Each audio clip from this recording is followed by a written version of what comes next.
Verse 26. So Joseph made it a statute concerning the land of Egypt, and it stands to this day, that Pharaoh should have the fifth. The land of the priests alone did not become Pharaoh's.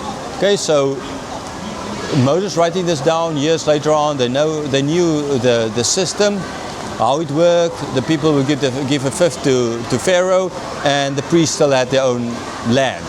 Okay, so Moses is basically saying, you know that rule they have here in Egypt concerning that the people give 20% of produce to Pharaoh. Okay, you know that rule, why the priests have the land? This is the reason. It's because of Joseph, right? In Exodus, it's mentioned that the Pharaoh forgot about Joseph, right? You can just look at the system in the country and he could understand, but why do we have the system? Moses explains, it's because of Joseph, right? So there's no reason for Pharaoh to forget about Joseph, but willingly, like the cupbearer before, forgetting about Joseph. He willingly forgot about Joseph because the people were a lot. It was a clear and present danger to them. So therefore, he willingly forgot about Joseph. But the signs were there all around him, and Moses is repeating that here. Because of Joseph, we have this system here in Egypt. So it's not a hidden thing. What God did, it's not hidden. Look at yourselves. We are proof of that. Okay? And again, I will get back to this in conclusion, because more often than not, we the majority of humans, Christians even included, we look at nature and what God made, and we don't see God, right? I'm not saying God is in nature in that sense, right? But God created that. You can look at yourself in the mirror and you can see God's creation. So it's not as if God is hiding, it's that we are willingly hiding God, not the other way around, like these guys, like Pharaoh would do, like the cupbearer would do. Verse 27. Thus Israel settled in the land of Egypt, in the land of Goshen, and they gained possessions in it, and were fruitful and multiplied greatly. Okay, so we know by now why they settled in the land of Goshen was because of this apartheid system, abomination as shepherds, right? And now here, as I say, they gained possessions there, they were fruitful, they multiplied. That is what God told Abram will happen. They will be fruitful and multiply. That is the directive God gave to Adam and Eve in the Garden of Eden, and even to the animals. That's the directive that God gave to Noah after the flood. Be fruitful and multiply. Be fruitful and multiply. We saw it how Aaron and Onan broke that by not wanting to have kids. We saw it how the people in the Tower of Babel broke that by not wanting to disperse. Fruitful and multiply. Okay, and so God blessed them. They were fruitful and they multiplied, as God promised, as they were told to do. So they were following God's directive, and God was blessing them for that. Verse 28. And Jacob lived in the land of Egypt 17 years. So the days of Jacob, the years of his life, were 147 years. So another 17 years of living there, not in luxury, but I mean, we have no idea how they were gaining. To see his family growing, to see how the 70 becomes more, to see how God is keeping his word. The promise that God made to him when he went way back up before to Laban. Then with nothing going, but now he's here with his son second in command in Egypt, and with his family growing here in Egypt in a safe place. God told him go, and God kept his promise again to him. So in 17 years more, to see all of this at work, playing out, and God keeping his promise. And then he got, he's going to die, but we are going to read a few chapters of him then blessing his grandsons first, Joseph's sons, and then his own sons, before the story ends with his death and then Joseph's death ultimately. Verse 29. And when the time drew near that Israel must die, he called his son Joseph and said to him, If now I have found favor in your sight, put your hand under my thigh and promise to deal kindly and truly with me. Do not bury me in Egypt. Again, you know where your thigh is, this part of your body, right? And to put your hand under your thigh is to put your hand in a very personal space for men. I mean, even for females, understandably, you know. So this is a super important. You can't make a more important promise than this. This is the most important promise you could make, is by putting your hand there, by, especially like Abraham's servant did. Okay? So he's saying, remember he asked this before as well. Now he's asking as well.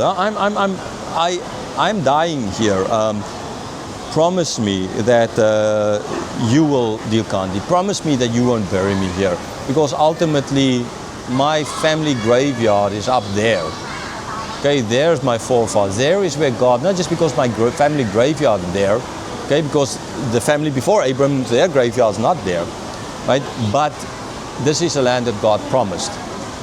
Okay, so therefore he wants to be buried here. I've mentioned in other videos, my family, we have, on my mother's side of the family, graveyards on the farm. My father's side of the family, they have graveyards in one town there. Okay, so yeah, you kind of want to be buried with the rest. And this is now, but this is more, not so that be buried with Abraham and Isaac, etc. Okay, but to be buried in the promised land, because he knew they will go back there, and the moment they go back there, ultimately is that his family will be with him. He will be with his family. That was a very important point, okay, in their culture and their understanding of things. I mean, I personally don't care where people bury me. They can bury me here. I don't care. Okay, no, I don't think they will allow me to be buried here, right? But I mean, Thailand, wherever. I don't care at all. Okay, because I know Jesus come back, will resurrect, and we will have enough time to find our rest of our family members who by grace were saved through faith, and the only way. Verse 13. But let me lie with my fathers, carry me out of Egypt and bury me in their burying place. He answered, I will do as you have said.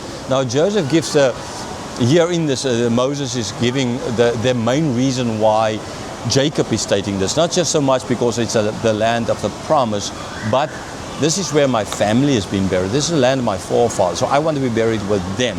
Okay, like I mentioned, our family, the graveyard there, other part of the family, graveyard there.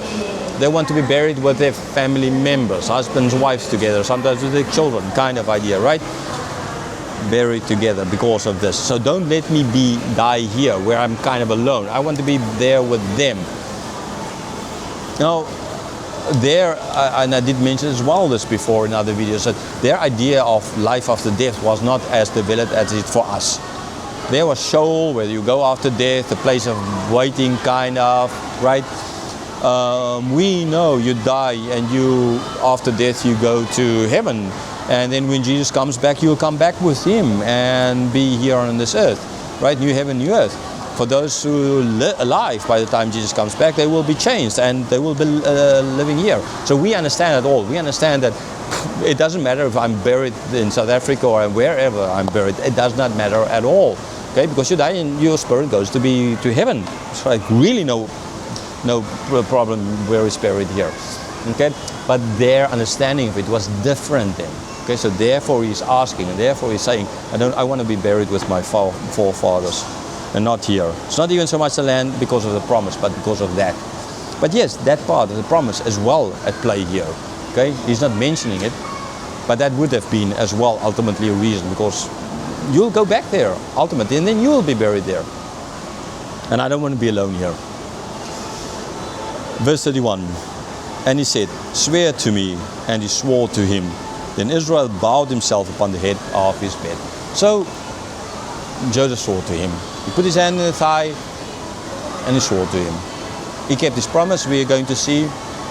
And they will bury him up there. Pharaoh will laugh at them. They're going to bury Jacob there. He's not dying here in this chapter. He's just now resting. After saying all of this, making this promise, getting this promise from Joseph swearing and keeping his word, he just rested. I mean, he's old, he's resting, and there's still the very important thing left to do, which we're going to see in the next two chapters, the blessing of first his grandchildren in chapter 48, and then 49, the blessing of his sons, the important points. Okay, so for that, this is now all for here, and we will do the conclusion part in a different place, most likely back in the flat, maybe this evening, God willing.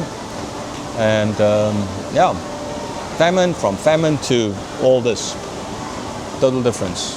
Thank you.